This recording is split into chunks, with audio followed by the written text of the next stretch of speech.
Hello student, आज आपके लिए हम लेकर के आए हैं इंग्लिश का वीडियो लेक्चर नंबर फर्स्ट।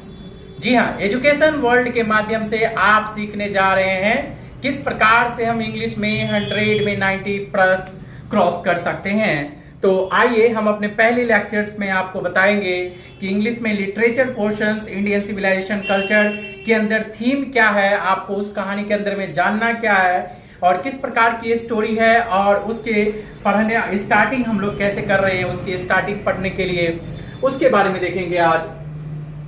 तो आज जो मैं बात बताने जा रहा हूं class 12 Indian civilization and culture, भारतीय सभ्यता और संस्कृति। जी हाँ, ये भारतीय सभ्यता और संस्कृति की बात है जिसके लिए पूरा विश्व में भारतवर्ष जाना जाता है। पूरे विश्व में अपनी सभ्यता और संस्कृति के कारण भारत प्रचलित है और उसी पर इंडियन सिविलाइजेशन एंड कल्चर पर महात्मा गांधी ने इंडियन सिविलाइजेशन और कल्चर के माध्यम से भारतीय सभ्यता को बताने की कोशिश की है।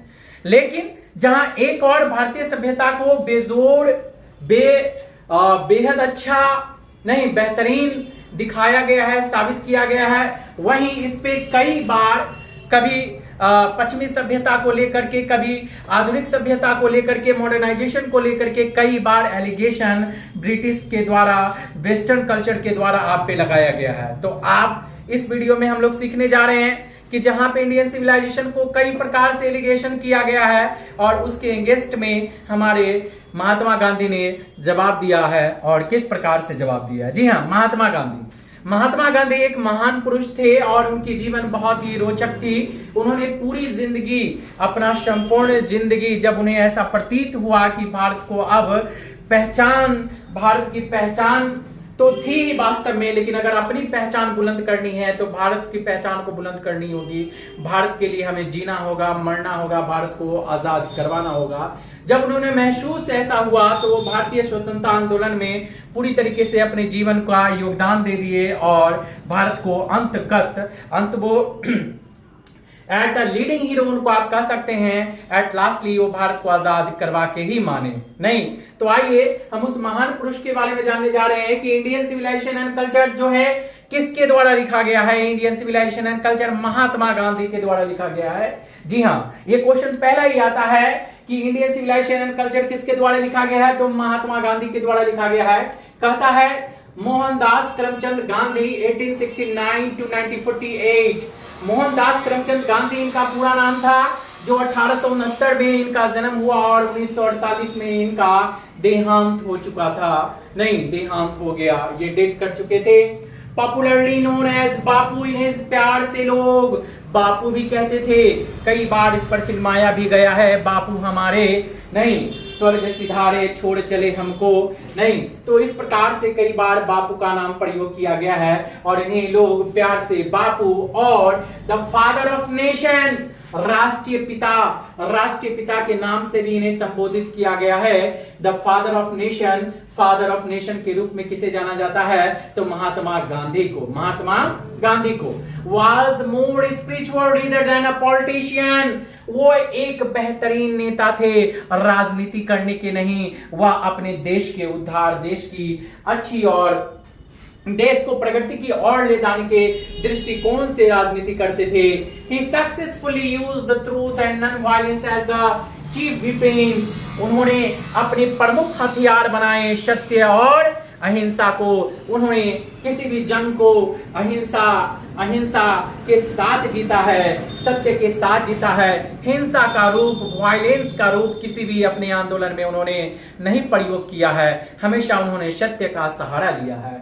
वही बात यहाँ पे बताया गया, सक्सेसफुली यूज्ड, उन्होंने सफलतापूर्वक इसका प्रयोग किया है। ऐसा नहीं कि उन्होंने प्रयोग किया और वह असफल हो गए, उन्होंने सफलता भी पाई और उन्होंने प्रयोग किया सच्चाई और नॉन वायलेंस, अहिंसा का एज द चीफ वेपन्स, मुख्य हथियार के रूप में, against the British rule in India and help India gain independence.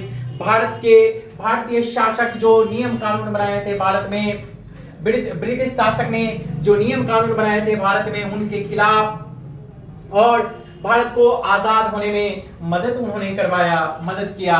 From 1950 to 1948, जब उन्हें देखिए ये जो है भारत की आजादी में पूरी तरीके से अपने आप को समर्पित कर दिए थे, कब जब उन्हें ऐसा फील हो गया था। और ये एक बहुत बड़ी घटना है जो अब वो अफ्रीका, साउथ अफ्रीका में अब्दुल्ला के कहने पर, बुलाने पर वो जब गए थे तो वहां उन्हें ट्रेन से पिट्सबर्ग स्टेशन पे उन्हें फेंक दिया गया, उतार दिया गया।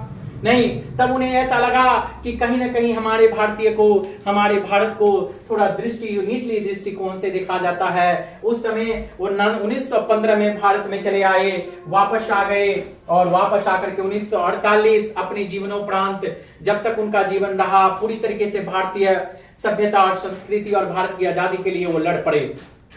ही कंप्लीटली डोमिनेट इंडियन पॉलिटिक्स, वो पूरी तरीके से इंडियन पॉलिटिक्स, भारतीय पॉलिटिक्स में आ गए थे। He died at the hand of a fanatic on 13 January 1948 और उनकी बड़ी दुर्भाग्यपूर्ण मृत्यु हो गई 30 जनवरी 1948 को। ही इज ऑटोबायोग्राफी, उनकी जो जीवनी है my experiment with the truth, उनकी जीवनी, उन्होंने अपनी जीवनी लिखी और उस जीवनी का नाम पड़ा my experiment with the truth. ये क्वेश्चन पूछ सकता है कि महात्मा गांधी के जीवनी को क्या कहा जाता है? नहीं तो ऑटोबायोग्राफी महात्मा गांधी की जो थी उससे क्या कहा जाता है? उस समय आपको याद रखना होगा my experiment with the truth and numerous articles that he wrote for young India and speeches that he delivered at a different occasion reveal him not only as the original thinker। उनके जो भाषण हैं, उनके जो युवा भारत के सोच में उनकी जो कल्पना थी, अपनी स्पीच और भाषणों के माध्यम से जो भारतीय जनता को संबोधित करते थे, ऐसा लगता था कि वास्तव में वह भारतीय हैं और भारत के हित में, भारत के लिए पूरी तरीके से समर्पित हैं। Thanks for watching. बने रहिए, जुड़े रहिए, फिर मैं एक नेक्स्ट वीडियो लेकर आऊंगा। इस चैप्टर को मैं आपको साथ साथ कंप्लीट करवाऊंगा। नहीं, और इससे जुड़े हुए जो भी ऑब्जेक्टिव क्वेश्चन हैं, जो भी ऑब्जेक्टिव क्वेश्चंस हैं, एमसीक्यू टाइप के जो भी क्वेश्चंस बनेंगे, नहीं शॉर्ट क्वेश्चन जो बनेंगे, लॉन्ग क्वेश्चन जो बनेंगे, उसके सारे आंसर्स मैं करवाने जा रहा हूं।